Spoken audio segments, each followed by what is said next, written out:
Devlet çima bi gefan daxive. Profesör Doktor Abdullah Polat.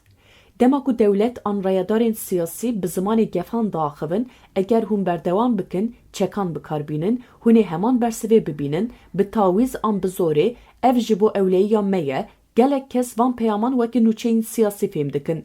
Lê belê, di asta TKK'sî de ev peyam ne tenê agahdar kirin, lê di heman demê de diyardeyek psikolojîkin jî. Peyvên dijwar mîna deriyê gulxaniyek vedibe, bandorê li xewnên mirovan jî dikin. Ji bo Kurdan ku di bîra xwe ya kolektif de gelek serdemên şer, koçberî, sînordarkirinên ziman, girtin û bêbextiya siyasî jiyane, zimanê gefan zû dibe tetik. Mirov ne tenê rewş ev dibihîzin, lê di heman demê de rewş dikare were berovajî kirin.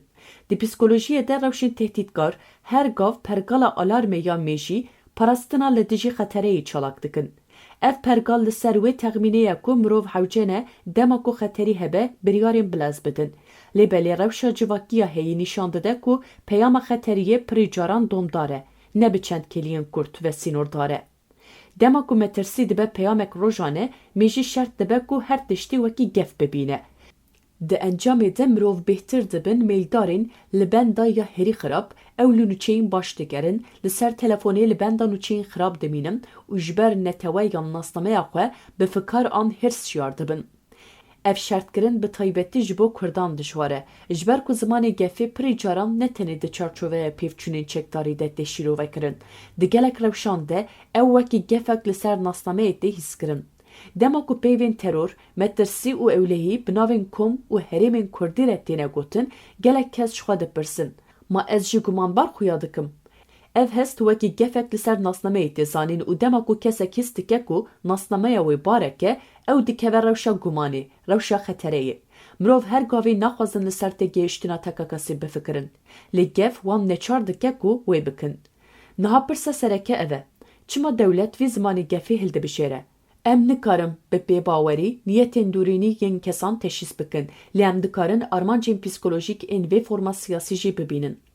Armanca yekemîn astenkirine e. Pêşîgirtina li aliyên din ji tevgerê bi şertkirina wan bi mafê gevxwarinê. Dema ku dewlet dibêje hege hûn vê bikin, hûn ê encamên wê bikişînin, ew armanc dike ku aliyê din di hişê xwe de hesab bike. Berdêla vê çalakiyê pir mezin e. Ev di teoriya ragihandinê de amûrek astenkirinê ye.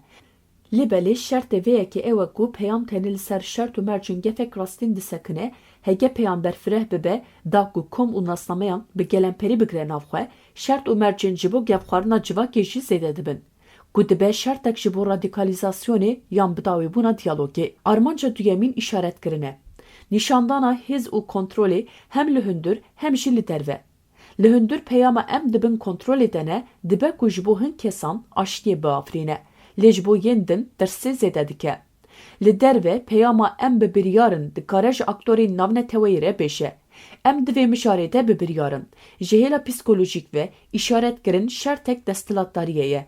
Dewlet dixwaze xuya bike ku dibin kontrola wê herêmê de ye. Lê belê hege civakek ji xwe bi ewlehî yan gumanê re mijûl dibe, ev ziman li gorî şert û mercên civakî dikare berovajî be. Armanca sêyemîn ji holê rakirina rewatiyê ye. Nîşandana aliyê dijber ne wekî partiyeke siyasî, lê tenê wekî gef. Dema ku peyam tenê gef be, aliyê dijber ji mafê derxistinê dengê xwe wekî mijareke siyasî bêpar dimîne. Ji bo Kurdan ev yek pirî caran rewşek diafrîne ku dengê wan tê bêdeng kirin. Mirov hîs dikin ku şert û mercên wan ên siyasî, şert û mercên zimanî, şert û mercên herêmî û şert û mercên jiyanê bêhêsanî dibin navê ewlehiyê de tên dabeşkirin. Ev hest di demek dirêj de dikare bibe birîneke exlaqî.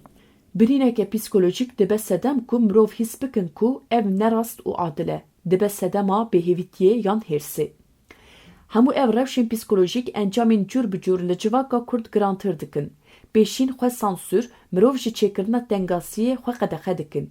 Ya duyemîn xizanî, mirov bi te awayî naxwazin beşdarî siyasetê bibin, ji ber ku her têkilî wekî gef tê dîtin. Ya sêyemîn, hêrs û reftar. Hin kes dema ku ew bi berdewamî dibin gefê de hîs dikin, dikevin rewşek berteka hestiyarî. Ew dibînin ku diyalog nemimkûn e, ji ber vê yekê ew teslîmê hestên xwe yên bihêz dibin. Em li vir nînin ku tiştekî pêşniyar bikin. Em tenê mekanîzmayê rave dikin. Dema ku peyamên şertkirî normal dibin, civak girêdana xwe bi hûrgiliyan wenda dike. Şert herî giring ji bo tendurustiya derûnî ya gelê Kurd ev e. Dîtin û navdanîna hestan neve şartina wan bi hinceta şermî. Ez ditirsim ne nîşana qelsiyê ye, ew nîşana şertkirina mêşî ye. Ez bihêrsim jî bi heman awayî ye. Hêrs carna dikare bibe qalîkek parastinê ku tê de fikar û tirs veşartîne. Dema ku hûn hestan bi navên wan nas dikin, hûn dikarin kontrola xwe li ser wan zêde bikin. Hejmaran û çiyan kêm bikin.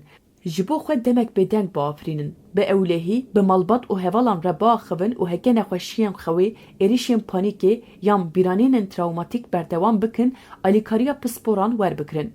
Ev ne rewşek nexweşî ye, rewşa parastina giyanî ye. Li dawiyê zimanê tehdîtkar ne tenê bi jiyan û derdora mirovan ve sînordeyî ye. Her wiha dikeve dil û mêşî jî. Ji bo Kurdan ku gelek caran dibin şert û mercên siyasî yên dijwar de jiyane, şertê pêşketinê dîtina şert û mercên psîkolojîk ên vê zimanî ye. û ew çawa tirs û hêrsê diafrîne, çawa şikil dide nasnameyê, çawa bandorê li malbat û zarokan dike. Dema ku em vê mekanîzmayî fêm bikin, em dikarin şert û mercên parastina xwe biafrînin. Ne bi bêdengî û şermê, lê bi têgihîştinê, bi navkirinê, bi nîqaşê û bi şert û mercên aştiya rastîn. Ziman dikare ji agahdariye bêhtir be, lê têgihîştin jî dikare ji reaksiyonekê bêhtir be.